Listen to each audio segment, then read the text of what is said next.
LeoXZ XGT Ultimate connected to my Simagic Alpha U via the wireless kit. The wireless kit comes with an antenna that plugs in via USB, and it also comes with this antenna that gets installed on the back of the wheel. The QR is the standard Simagic QR wireless. It doesn't have the extra 5 pins for MagLink you would see on the GT Neo. It just has the 8 pins. It connects to the standard wheel side PCB that comes with all the Simagic bases. And let me just plug the wireless adapter back in. As soon as you mount it, it'll come alive, and it's completely wireless. Internally, there's a menu that you access by holding the bottom encoder down, and you get your wireless latency menu. You can change it to USB mode if you're using USB. You have your brightness settings, standby to turn it off. I believe it's this one. I haven't been. Oh, you rotate. Oh, look at that. Okay, I'm switching modes there. So rotate, cycle through all the various menus. So the wheel is completely controlled via SimHub. You need to install the LeoXZ Sim Bridge, and then you can control most aspects of the wheel. Fortunately, it comes, and this is something I learned after I made my own profiles, which weren't very good. Once I deleted those and launched into a race, I realized that the default profiles actually have some animation, things like flag animations and radar, side-to-side radar, left-right radar. So coming from the GT Neo, having this ASTR hub, beautifully customized lighting profile, LED and RGB, buttons and RPM strip. Pretty spoiled by this. I was a little apprehensive once I realized I wasn't going to be able to duplicate that at all. So these are pretty serviceable, the default lighting profiles. The buttons are pretty quiet. Certainly, they're quieter than the GT Neo. But the paddles, here's the GT Neo paddles. And here's the LeoXZ. Wow, that's loud.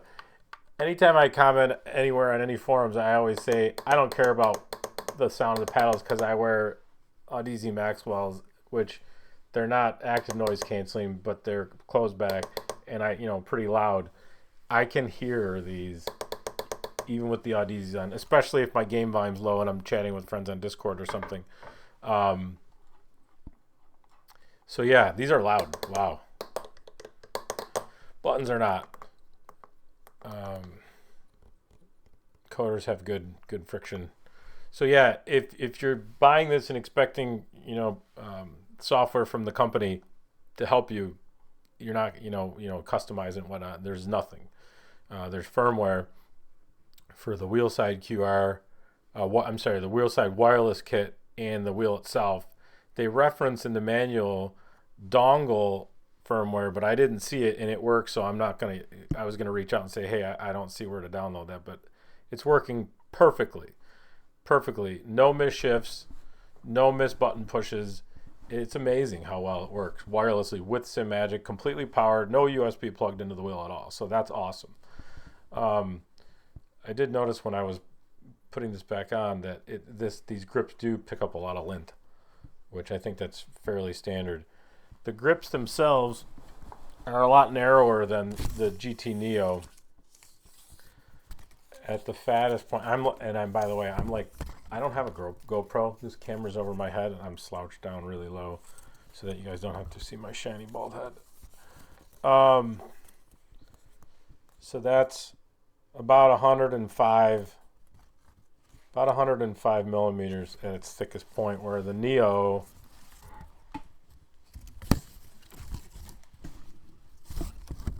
is, I think it was like 125. The Neo has these really nice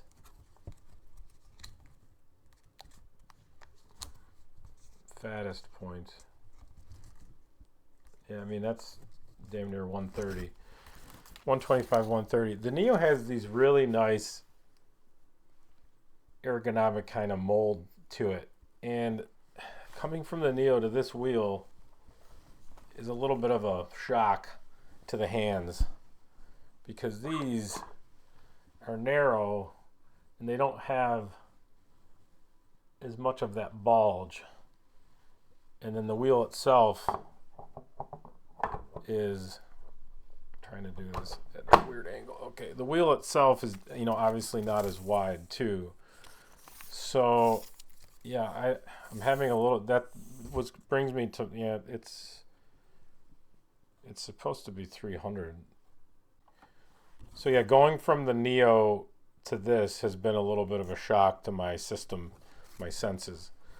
The screen is amazing. We'll launch into LMU. So I've launched into LMU. I got the screen up here. The screen is beautiful. And I don't know if it's because it's so small that the resolution just looks that much sharper, but it's clearer than, you know, it's as clear as my OLED monitor I have on my desk. So, you know, and I know they advertise that they use a nicer screen, and I think that advertisement is correct. It's not false. I have, and you see we already have, this is the default animation. I didn't do this, so it's green flagging me. I have the rotaries set to change the cycle through the different dashes, and then I have this one set to change, and it's fairly brisk. It's not touchscreen, which I'm not necessarily concerned about that because I don't want my fingers on it anyways. Even with gloves on, I don't want to be, you know, fudging it up. Yeah, I mean, with Simagic, it seems to be kind of a match made in heaven, considering right now they don't have a wireless wheel that's compatible with SimHub. You know, the FX Pro is the closest thing to this from Simagic, not SimHub compatible, which is a big negative for most of us. I mean, I love Lovely Dash. My eyes are kind of used to seeing it, where all the information is presented. So I kind of need to have that. I kind of want to have that. I don't see why in this day and age of sim racing we should go without it. So right now, if you want a wireless wheel that works perfectly with Simagic, that is SimHub compatible, this is the one. However, I'm not sure about these grips. For me, they're a little narrow, and I don't know if it's just I'm used to the GT Neo, but I also feel like when I'm using the Neo, I feel a little bit more coming from the wheel. I don't know if this one's heavier or if it's just because it's constructed better. It absorbs some of that, force feedback. I usually have the Alpha U running around 15 Newton meters. So it's not that I'm not running the Alpha U hot enough. But, it is an absolutely beautiful wheel, no doubt. Changing through these presets, the colors, I mean, look, I have this set to 10%, and it's super bright. Somewhere in the literature it says in order to receive enough power from the Simagic QR, it needs to have everything set to 50%. It seemed I had this stuff all defaulted at 100%, and it was on, so I didn't need to lower the brightness. But I mean, the difference between 10% and 100% isn't that much. It's super bright, and the quality of the LED seems to be pretty high. I don't really know what else to say. I like the wheel. I like how well it works. I feel like right now I still drive better with the GT Neo, and I like the way the GT Neo feels better. It doesn't have a screen. I don't really have my setup in a way that I could put a DDU in front of it. I feel like before I put this extension on, the 15 centimeter extension, I still had the monitors in front of my base. I just didn't have enough room for my hands. That's why I put the extension on. If I had the monitors on top of the base, the way my setup is, the monitors are too high. And if I had the monitors behind the base, it's too far away, even without the extension for me.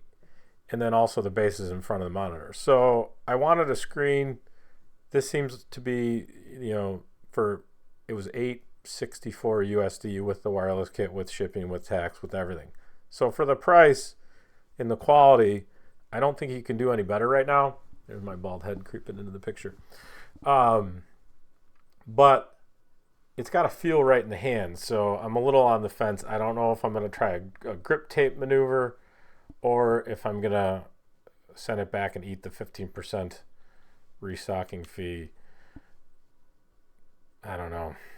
Maybe you guys can help me out in the comments if anybody actually watches this. But any questions, feel free to ask. While for now, I still have it. Thanks for watching. Have a good day. See you on the track.